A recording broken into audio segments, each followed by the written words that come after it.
Okay, let's then dive in. Can you tell me how this piece is? It's arpeggio, right? This is the name. Yeah, it's called arpeggio. Yeah, basically arpeggio is actually a music term. So it's like, three different chords, like they are just going through in a regular thing. So yeah, if you played this video later separately, and this background music, which I used from Bach C major, because I'm a big fan of classic music, this type of melody is actually in this form of the score called arpeggio. So it's like, it's a regular, because basically it's like the music is mimicking a stable, like a light brook. It's like they flow, but in a very stable rhythm. So that is the idea of arpeggio, according to my understanding. But the inspiration is actually coming from many different personal, like, because if I quickly jump back to my art stations, most of my personal work, and in contrast to my shipping titles, it's about just my personal preference, stuffs I like, or like a certain type of emotion. Because I believe if we have any audience as artists, they will feel like creativity itself. It's almost like a journey of, like, for your mental journey, like a very insight is your thoughts. And also it could be means for healing. It could means to address a certain moment or your feelings. So basically it's very expressive instead of, doing some certain type of lighting setup to prove I can do this and that technology wise, because to me that is very boring as an artist unless I am adjusting my idea. And of course learning the tool is very important, and learning them correctly is very important. But the purpose of learning everything as an artist is, of course, you created something for your own. Okay. Yeah. Technically, if you start working on a piece like this, what do you start with? Yeah, actually, I'm gonna dive through here, like right here. Yeah, so I will just stop this screenshot here and invited my reference board. So to any audience who is not, if you're not an artist, this very board is a free software called Super Pure Ref. So it's very easy to draft. Basically, it allows you to drag a random image and add text over there, because I found this is very artistic friendly. So initially, this idea coming from some games. So one of the idea is from the indie game called Under Lilies. So I played it. It's like a Metroidvania game. So it's like Castlevania 2D, and you fight like horizontally. So you just keep going forward. And I am a big fan of Victorian era and anything like that Gothic. So lighting a church is always feel entertaining to me. So initially, the idea is, because also I happen to find like a really good like environment asset pack at Unreal Marketplace. So I just decide to get this asset pack and just try to doing a little bit of set design and just adjust the idea. So initially, the idea coming from this game, Under Lily.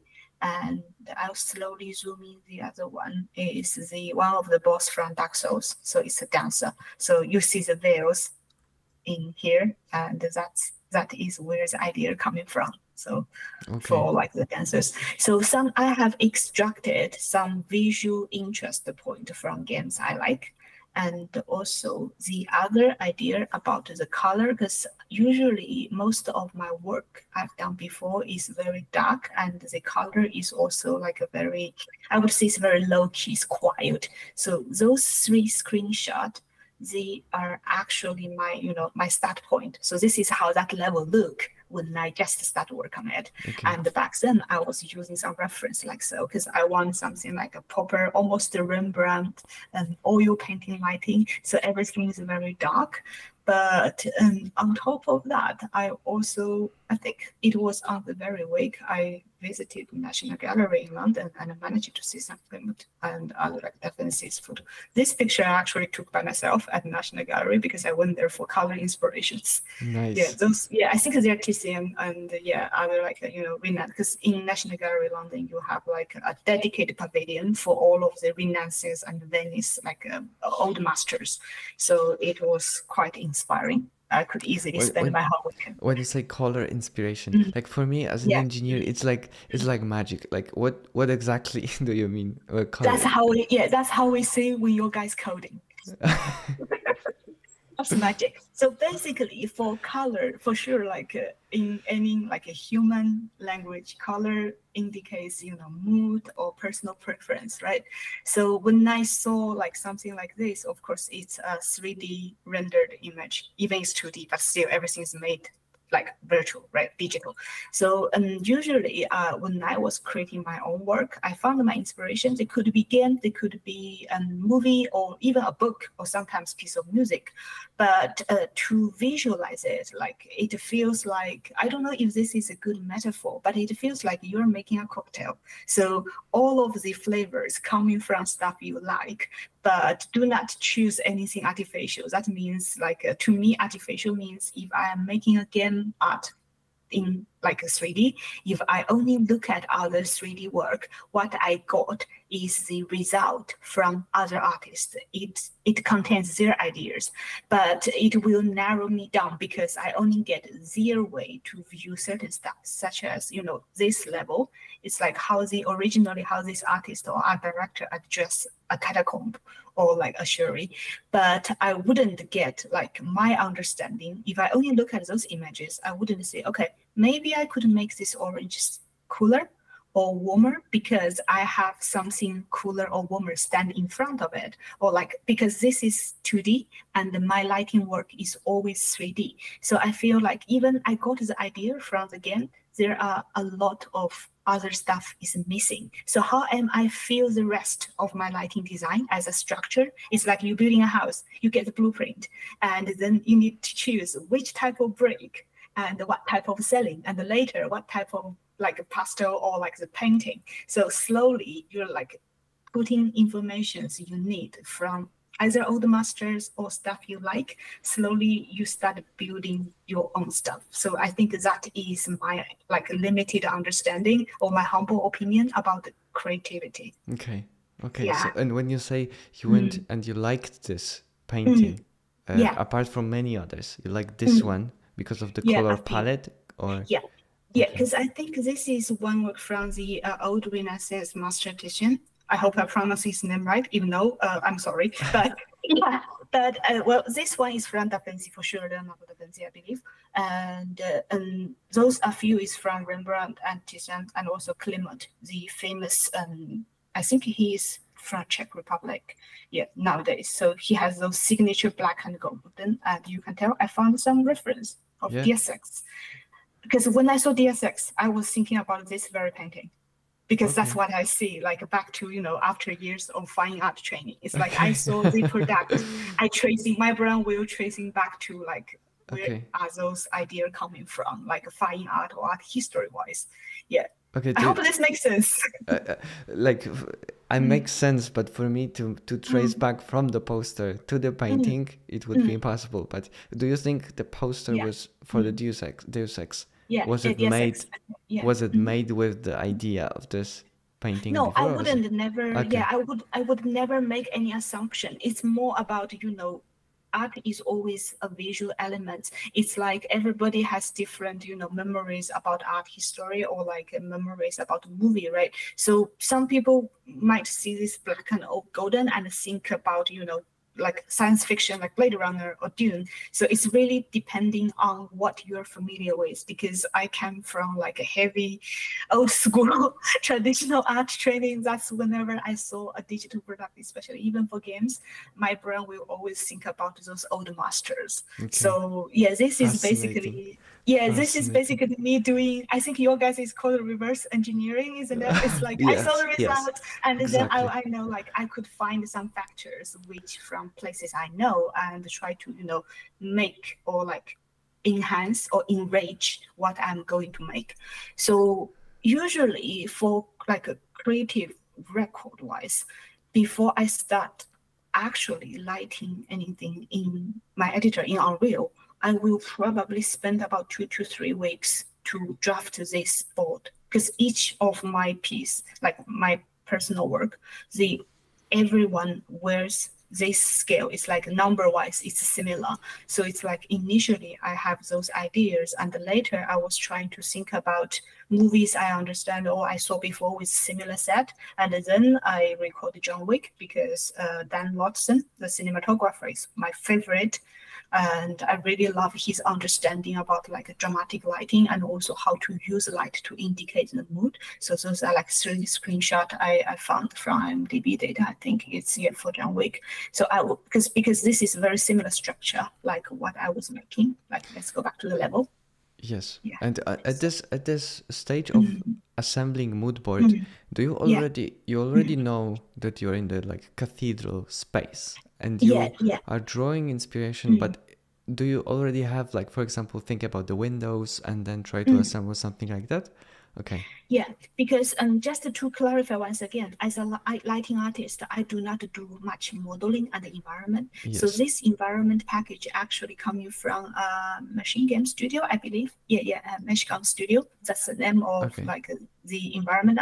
But what I do, since we mentioned about set design, so I did drastic change the material, texture, and sometimes like the layout. Like I moved a certain object in a certain way to deliver my lighting. Take this as an example, like this thing, if I go back here, those carpet was not look that way from the original set pack. The way I designed them is like I placed more carpet right here because I know I am going to have like a very movable thing. So you see all of the red carpet, they are actually my lighting media, and same with those the benches, because all of the benches I have the movable key light. So my key light is movable. You see it goes alongside the carpet, and because we talked about real-time lighting, you saw those little red bounce around. So everything was designed to deliver the best response of my lighting design. Okay. I get it. Okay. Yeah. So you assemble the mood board already knowing the piece that you will be working on and trying usually to I go predict. to the piece first. Yes. Yeah, usually it's idea and then shop the asset, or you find the asset and doing any changes. But like I mentioned, because I moved all of this set to match my lighting design. So between I start work on this level, lighting wise, for sure, I have to like set up the thing. That means I'm moving the chairs around and draft, create the curtains and all of design, changing the stained glasses material. So how would like this thing look like in detail? That is where those ideas jumps in. Okay, I get it now. And you said 2 weeks, 3 weeks of assembling and thinking about it. Yeah, just the thinking. It's very weird. Like when I start, like if I had an idea to any part of my personal work, I will think about it like nonstop, unless I'm at work. Like at work, like if it requests my creative brain to focus on the working project for sure. But usually, say I get super hyped at any moment when I have the idea about my new personal work, I'm gonna start think about it in bed, showering, on my way to like commute. It sounds crazy, but that's the reality. That's how intensified the creative like excitement drives me. I believe most of our like fellow artists, they will agree with me. It's like once you're excited with something, you're gonna constantly think about it. Yeah. Okay. And you have, so here you collect ideas, you collect colors and different aspects. Different aspects. But how I use those reference, because you can tell from here to my final piece, it's still quite different, right? It's drastically different. And here is a good reason for it, because this is only the idea. Then lighting is a craft mixed with art and tech. So now goes to a little bit boring part, but also I still feel exciting because I'll share like how my brain read images, if that makes any sense. Because to me, when I saw something like this, like can you zoom in? Yeah, this is like, sorry, I can't find any higher resolution, but this is some concept or paint over from this game, DSX. Okay. So how I read them is like, my brain will automatically deduct to tell me what is the color of the field light, which is those, influence the dark area, and why you get like green here, and that is because the field light is blue and your key light is yellow, so the combination color theory wise you get green, which is correct. And that is how my brain works. So after this very stage, I will go browse something like that. So those images, they are actually has zero relative to those ideas, but it gives me a rough idea how to shape up a Gothic interior in a good way. So that you will see I used a very high sun angle. That is the result when I saw those two photographs, because I feel those are really like good ones. I believe those 3 images are AI, so not really proud of it, because as an artist, I'm really not a fan of AI art, if I may say, but yeah, it gives me the ideas, so I send them over there. But anyway, so after that, I will go straight to my deduction stage, and you will see plenty of weird stuff. Okay. So this is the color palette, and this is the result. So this is another possibility of color combination. So back then, you can see this one is a little bit more straightforward. It's like how the color works in a stained glasses. So to me, at this stage, is I've shopped my asset, I've shopped my idea, I've enriched my idea, and now I am thinking about how to do like almost like an anatomy of the final result. Because this part of study will help me understand how to achieve some ideal result. Like this is where helps me from those earlier imagination from here to here. So this is basically a recipe of getting certain lighting result by deduction the color. Okay, so you're trying to deduce the light from what you see. You then come up with color palettes from different, also weird and often abstract things, and you're trying to mesh them together. Yeah, it's not even matching them. It's more like, because, well, if you ask 100 people to look at one masterpiece of oil painting, they might tell you 100 different stories. Yeah. So I think that is the fun part. So that, which is why I have one idea with roughly black and golden, but there are many ways to adjust to mood and, you know, color wise. So this is like a few like color options. I feel like, yeah, I could have this idea. I could stay with it, making like a blue and golden, or I could shift them a little bit, go to like a more pinky style, or I go to like another opposite, like this is a purple and a pinky, or the other one is like a navy and like crimson, like a dark red. So it's like those two are actually some slightly shift and variation from the original color palette, which is more close to what I found here in the beginning. That's why you see them light out in this order, because I found those guys first. Yeah. And I start develop my idea from there. Okay, I'm an engineer. You can tell. I cannot say which of these 3 color palettes are the ones used in Arpeggio. Yeah, actually none of them. Okay, that's good. Because that's good. I was very difficult. You're not wrong. You're not wrong. Yeah, so you will see like those 2 final images, because lighting. Because back to I'll try to move slower. Because here all of the color. Like I was trying to explain to you, like see if you could get this. So when I work with my artwork, there are 2 color palette. One color palette is the palette for lighting itself. That means like what's the color of my sun and my sky. But the other color palette is on the mesh, is on the diffuse stuff, because that's where the 3D object carries.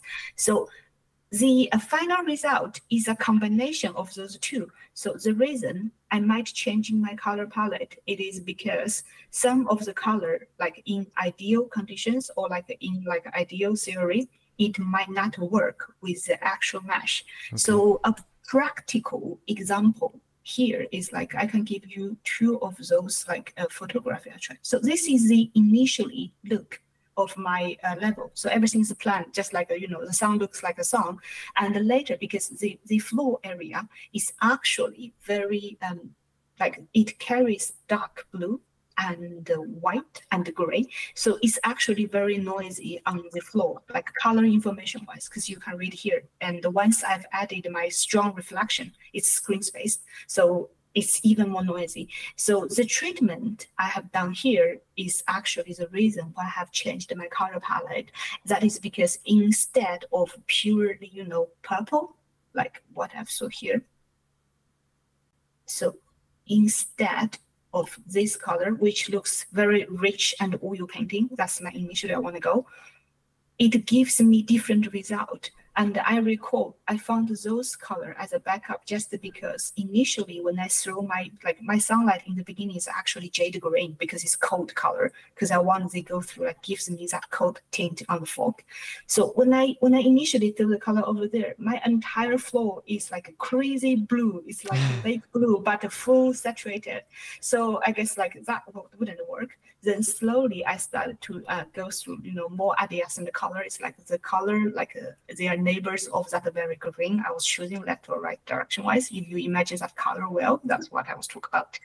So slowly I shifted because in most of the case, I have to, either polish or redesign the color choice I've made for my lighting is because I will need it fits the mesh diffuse color better.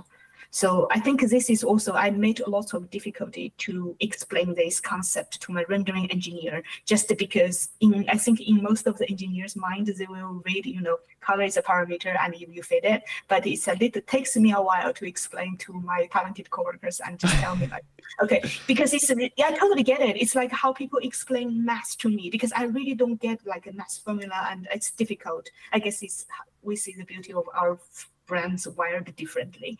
But initially my color is supposed to look like this, and then I found some ideal result. They both concept out from the movie Beauty and the Beast, I think. So I think my final result here I choose is more close to this guy. Okay, it's more reddish.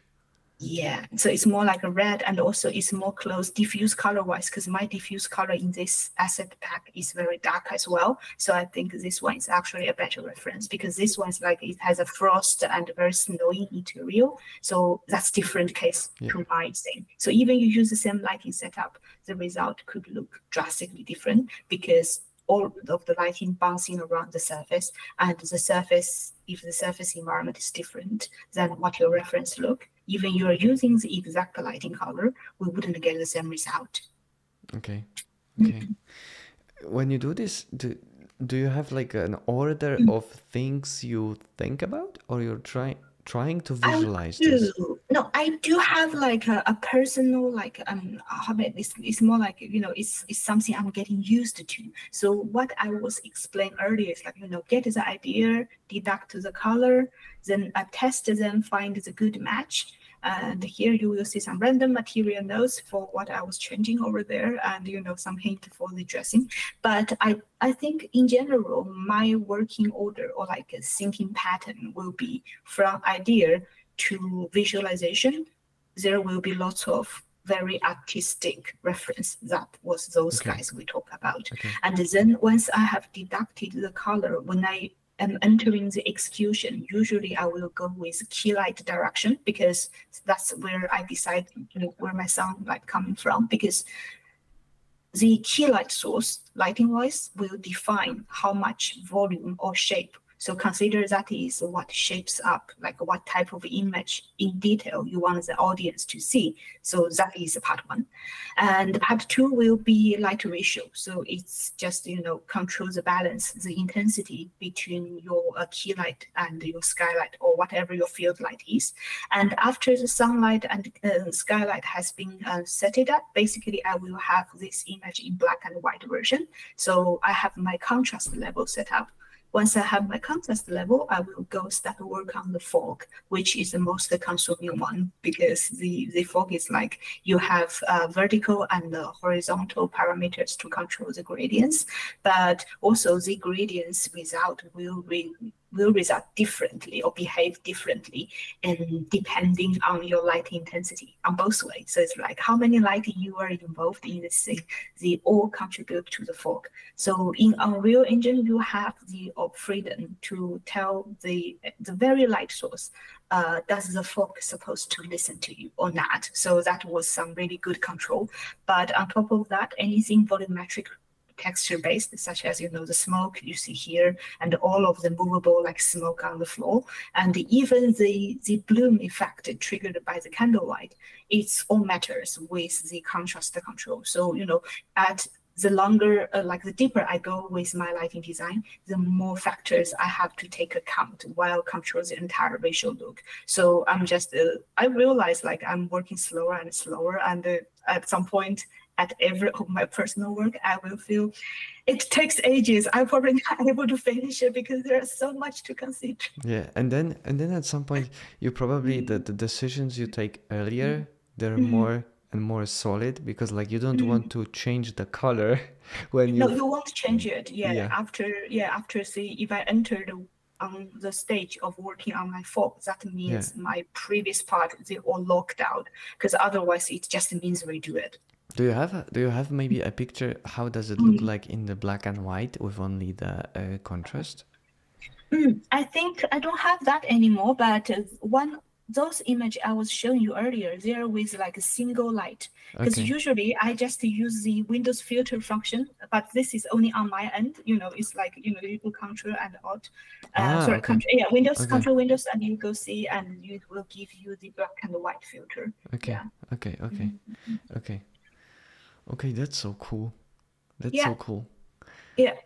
What happens? Yeah, what happens there with the red? So after that with the red is actually some difficult. This is actually my material work because I changed the glass material a lot, and initially I tried to find like some idea because this is part of my part of the cathedral in another lighting set, which I will show you later. But I ended up didn't using this area because there is a scene, and back then I was giving myself some idea how to cover the very thing because it exists on the mesh. There's nothing I could do it. So I was thinking about like add some blood stem. But in the end, I choose a different corner to do the rest part of the lighting design. So this idea hasn't been used, and I save it for later.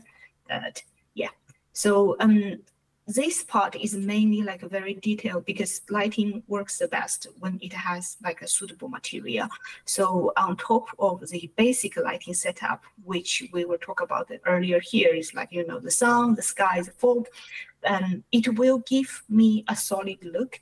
But without the material work, it wouldn't address the idea, from nice to wow. So basically material is where you push them and try to achieve as high quality as possible, like also like it defines your idea as much as possible. So those notes are actually me working on the glass material and try to change it. And one thing worth to mention is you might see like the color projection coming from the light, but in vanilla Unreal this function doesn't exist because this very branch I was using is developed by NVIDIA. So I was using one of their latest lighting technology. Instead of Lumen, it's the RTX DI. So it's the ray tracing, direct illumination, if I remember the name correctly. But RTX DI is the technology, so which allows like it will real-time ray tracing back to all of the color information. So that's how I transferred it over there. So this is not like a deco or anything, because if I go back to you can see this is very obvious for the color projection. And that was exactly the reason I picked up this branch, because to use this branch, you need to build this engine by yourself via Visual Studio. So it takes me a while. Yeah. How long? About 4 hours on my machine. Yeah, I think I got a 4090. So it's about 4 hours ish. Okay. Yeah. So this is, you will see like how the light behaves because it goes along with all of the projections. Yeah. So it goes along. Yeah. That's so cool. Yeah, it's pretty much wrapped up. But like I said, as a user, it's more like, it's not like I wouldn't consider myself super techie. Like even I use like latest rendering technology.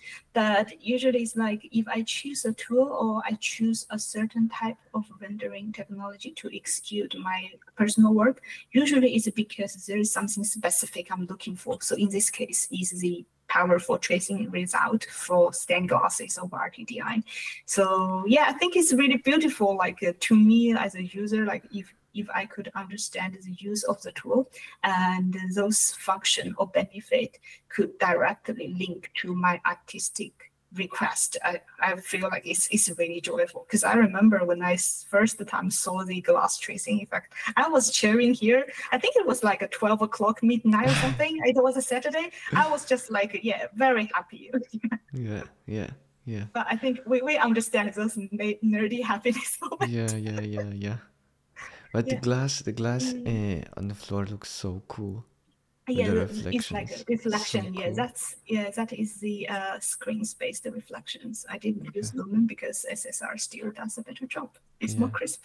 You say you're not a techie person. Like, Mm. yeah, I use this instead of this. This is screen space. This is decal. Like, But that's I don't yeah. even know what decal is No, still. no, Like, Deco basically it's an environment actor. So long story short, it's like you have a texture, not a mesh, but a texture. It could project anywhere, XYZ, and it wears a transparent like alpha. So for example, you saw a dirt pattern or like a wet patch on the floor that could be done by Deco instead of like you don't have to introduce new digital like 3D meshes. okay.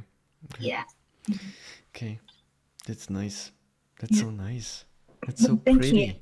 pretty. No, I'm glad. But it's like, so earlier we were talked about like the second project. So this piece is actually built right next door because you can still tell the cathedral of the church, but I'm still using the same branch, but in a different lighting design. So I built up this thing, like I did a little bit of environmental work. Well, maybe not a little bit, stuff. Yeah, but anyway, I built up this thing because this room was empty and I left the same because initially this idea is actually more original. Go back to the black and golden. Yeah, so this is where it comes from. It feels like the colors match more. Yeah, it matches more, but because in the key, like in the central cathedral, I just feel like this option doesn't work. But this is where the idea coming from, so I just want to finish it. That's why I did the second lighting design. So this one is actually it's the same inspiration, and but I would say like color wise, it's more challenging, and also the space is much smaller, so I could do those rotating light stuff. It's very crazy and it's more dynamic as well. But yeah, I think I spent equally long working hour-wise. How much? In between, I lost the track, but usually it takes me like 2 months to 3 months in my spare time to finish one personal work. Wow. Yeah. Wow. To remain also like for a personal project, to remain consistent and come back even when the progress is slowed down because you put more and more and more, and to come back for 3 months, that's a lot. That's a lot. It is. Yeah, because I think most of my personal work usually I will, because if you are working on something not like there's no deadline like at work, there's nothing like it shift you on your back, it's easy to lost the motivation. Or it's like, oh, you made some certain challenge, and I guess working 3D is very common, especially if you're using some new technology. It's common, like you met some issue, you couldn't fix it, and then slowly you're gonna give up. So usually I just give myself a hard deadline. If I start a personal work, I won't start a new one until I finish this one. And also I will try not extend that 3 months because I know it's a small, because usually personal work, you can tell I keep them very small, even like if it's a big scale architecture, like the interior we talked about earlier, I will just do that very area. So I think realistically, if you're doing any 3D personal work, because it's very time consuming, so I'd rather stay in a small area, but push them like into really high quality instead of like, oh, I'm gonna make a game demo. It's like that. And also maybe because professional-wise, I am a specialist, so I'm very focused on set design, lighting. So I will just set up the challenge and try to finish them like in a certain amount of time. Okay, this is incredible. By the way, like wow. Can I ask you one last newbie color question? Question? Yeah. In this right now in this screen, you have both the warm colors and the cold colors. And for my mind, this shouldn't work because for my mind, you should only have the warmy feel or the cold feel. And here it does work. Why? Yeah. Well, I would say in most of the color theory, for like artistic taste, you must have sort of like cold and cool, warm color, because that's what completes the complementary color circle. So I think it's also because the cold and the warmness, yes, your lighting will look very noisy or even dirty if you are using lots of color on lighting. But I guess your eyes get triggered because my light here, if you read the ray, that is my key light, they are not yellow. What makes you feel yellow is because all of the chandelier, the vegetation, and the bird cage, they're gold material. So the light is warm, but not like this intensively yellow. So if I go back to my, because read the pattern, that is my true light color. Okay, so it's like between white and yellow. Yeah, so what you are saying here, those golden coming from a combination result of the mesh, the albedo color, and the lighting color, and the fog. So that is where I was trying to explain to you. I have two color palette, and this is the result of them working together. Yeah. Okay. Okay. Okay. Wow. This is so cool. It's tricks. Okay.